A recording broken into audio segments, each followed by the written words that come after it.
Então, qual é a vantagem de você desenvolver essa visão? A visão de que Ishvara está por trás de tudo aquilo que eu penso, falo e faço, né? É que eu vou passar por um processo de transformação. Eu costumo dizer que estes conhecimentos, eles só realmente entregam aquilo que ele foi desenhado para, na medida que ele nos transforma, tá? Somente na medida que eles nos transformam. Qual é a transformação? A transformação a respeito do meu corpo-mente, a minha natureza inferior, eu vou ter uma perspectiva, uma visão, uma compreensão do instrumento, né, de experiência, né, objetivo, né, e eu vou ter uma transformação real, uma transformação também a respeito do modo qual eu vejo esse mundo através desse instrumento corpo-mente. Então, eu vou transformar o meu relacionamento com a minha natureza inferior, aparente, e vou transformar o modo qual que esse instrumento, que é a minha natureza aparente, percebe este mundo diante de si, tá? Então, são dois níveis de transformação. Eu gosto de colocar isso nessa perspectiva, porque o corpo-mente é o nosso instrumento a partir do qual, através do qual a gente experimenta o mundo, né? E nós só desenvolvemos uma perspectiva realmente sábia e adequada na medida que a gente vê o corpo-mente como um objeto como qualquer outro. Se a gente vê o corpo-mente como eu, o corpo-mente, a gente perdeu a perspectiva que transforma, tá? A transformação só ocorre na medida que a gente vê o complexo corpo, mente, sentidos objetivamente, né?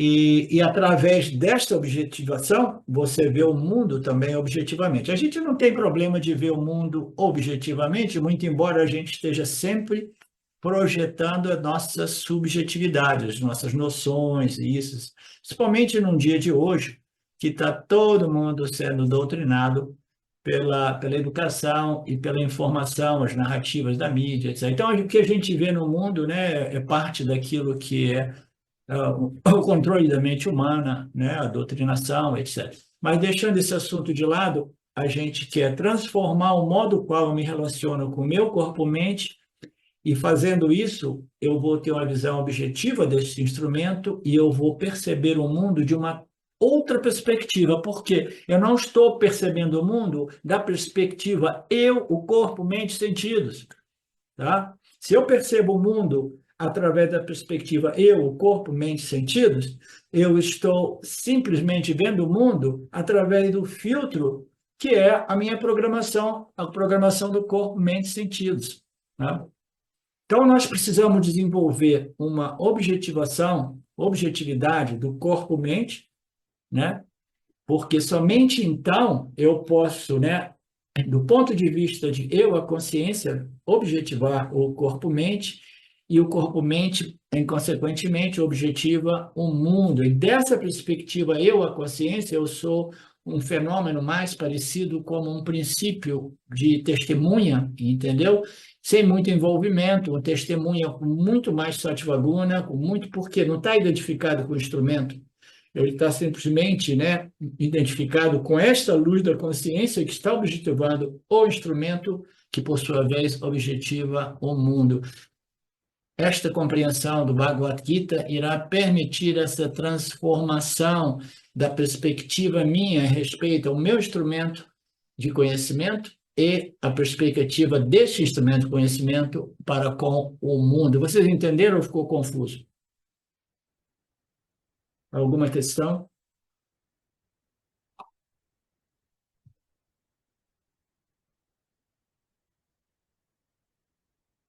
Então, essa é a transformação prometida pelo Bhagavad Gita. Em vez de olhar o mundo como um mundo, eu olho para o mundo como este é o Criador, em sua manifestação inteligente, né? Em seu projeto inteligente, no qual ele permanece embutido no mundo, porque ele também é a causa material. Eu jamais perco de perspectiva o fato de que eu estou experimentando o quê? O anel e o ouro. A gente não tem nenhuma dificuldade de experimentar o anel e o ouro. Por que que a gente tem dificuldade de experimentar a vida e não experimentar Deus? Porque a gente não desenvolveu o Darshana, a visão, né?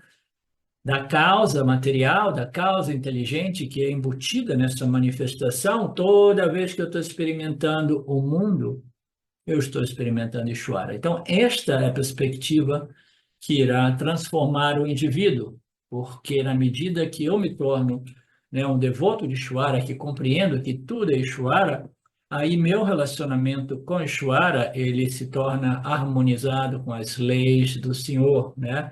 E aí eu vou desenvolvendo mais Sattvaguna, mais atitude positiva, né? E isso irá me conduzir ao Yani Yoga, né? O Shravana Manana dos Upanishads e o conhecimento da natureza de Ishvara, que é livre de qualquer nome, livre de qualquer forma, livre de qualquer atributo, que é aquela compreensão final que realmente liberta e transforma ainda mais, né? Transforma ainda mais. Existem dois modelos de transformação, é uma compreensão profunda da natureza de Saguna Ishvara, né? Aí, uma vez que você foi transformado por isso, você desenvolve as qualidades necessárias para o segundo nível de transformação ou de libertação, que é através do conhecimento da natureza nirguna de Ishvara, tá? São dois níveis de transformação.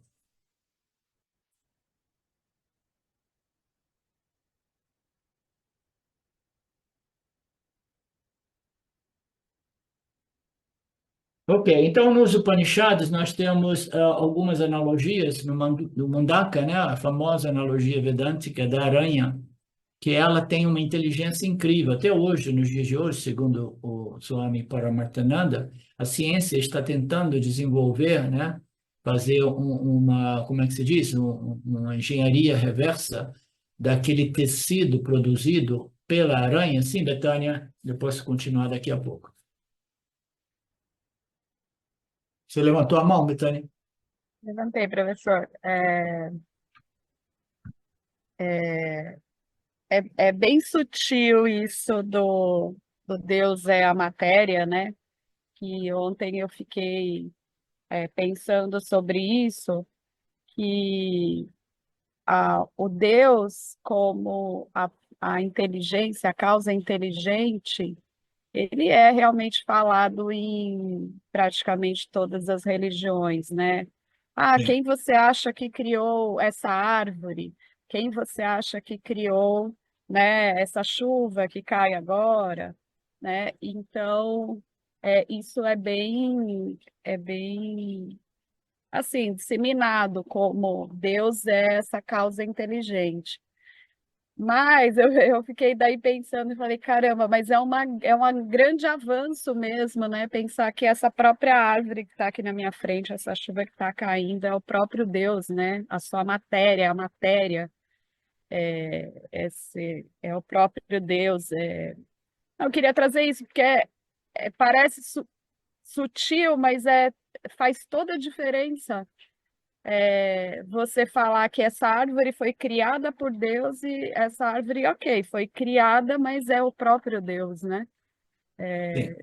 Enquanto, claro que é um namarupa ali, né? Que é o nome e forma que a árvore vai ser transformada em madeira, que vai ser transformada em terra novamente, etc. Não importa, mas a matéria, né? Deus ser essa manifestação. E É. pensando um pouco nisso enquanto eu estava fazendo a aula e olhando para as árvores aqui.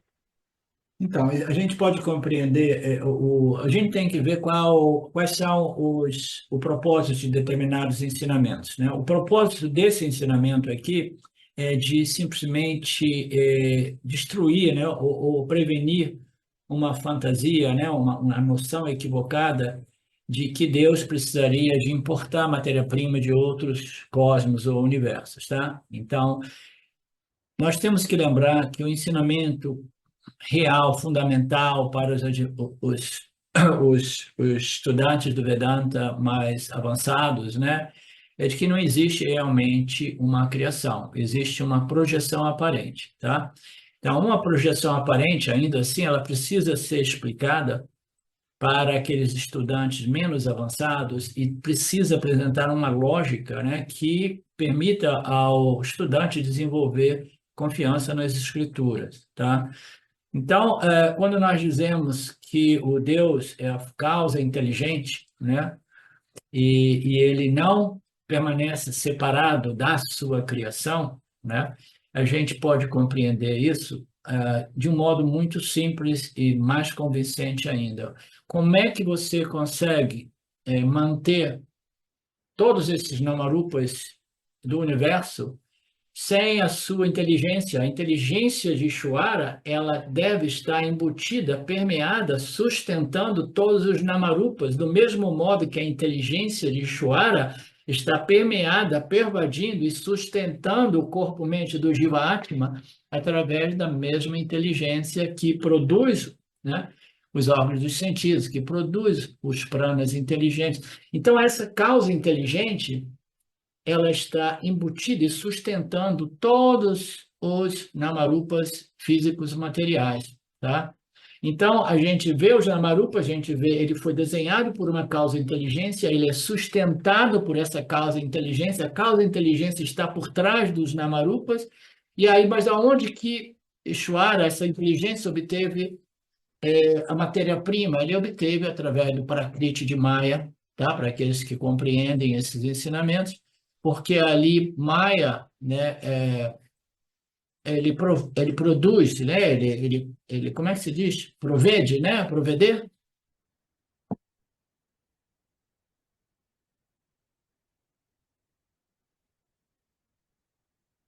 Eu acabo usando sempre concede. Maya concede, oferece a Ishvara as três energias, tá? A inteligência, sattva, né? A energia, porque para você criar alguma coisa você precisa de energia, né? Para combinar os elementos e etc. Então você precisa também de uma energia mais densa que irá permitir a grossificação de energia de modo que ela seja percebida como cosmos físico-material, tá? Então, Betânia, o modo mais simples de você compreender que Deus está neste universo físico-material, né, que é o Vyavahārika, é compreender que tudo isso é mantido pela sua inteligência, tá? Ok? Ficou mais claro? Então, a gente olha, vê isso também é Deus, é Deus. Quando eu vejo que as coisas, principalmente quando você vive em torno da natureza, né, dentro da natureza, você vê tudo é Deus, tudo é Deus.